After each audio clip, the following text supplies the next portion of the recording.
തലശ്ശേരി മത്സ്യ മാർക്കറ്റിന് സമീപത്ത് തുറമുഖ വകുപ്പിന്റെ അധീനതയിലുള്ള കെട്ടിടത്തിലെയും പരിസരത്തെയും മാലിന്യം നീക്കം ചെയ്യുന്ന പ്രവൃത്തിക്ക് തുടക്കമായി.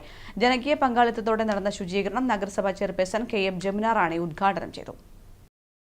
തലശ്ശേരി മത്സ്യ മാർക്കറ്റിന് സമീപം തുറമുഖ വകുപ്പ് ജീവനക്കാർക്ക് താമസിക്കുന്നതിന് പണിത ഇരുനില കെട്ടിടവും പരിസരവും കാടുമൂടി ലഹരി മാഫിയയുടെയും സാമൂഹ്യവിരുദ്ധരുടെയും കേന്ദ്രമായി മാറിയിരിക്കുകയാണ്.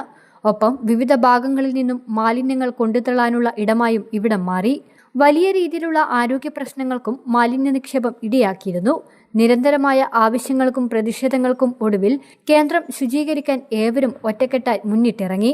നഗരസഭയുടെ നേതൃത്വത്തിൽ പോർട്ട് ഉദ്യോഗസ്ഥർ, പോലീസ്, NCC, NSS, മത്സ്യത്തൊഴിലാളികൾ, നഗരസഭ ശുചീകരണ വിഭാഗം തൊഴിലാളികൾ തുടങ്ങി ബഹുജന പങ്കാളിത്തത്തോടെയാണ് മേഖല ശുചീകരിക്കുന്നത്.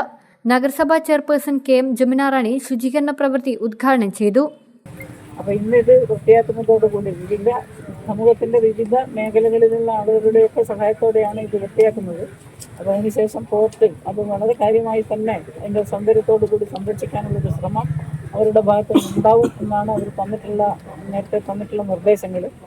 Thalassery sub collector Karthik Panigrahi, ASP PB Kiran, CI Biju Prakash, ward councillor Faisal Punathil, clean city manager N Bindumol തുടങ്ങിയവർ സംബന്ധിച്ചു.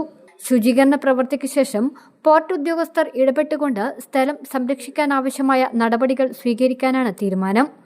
News bureau, Thalassery.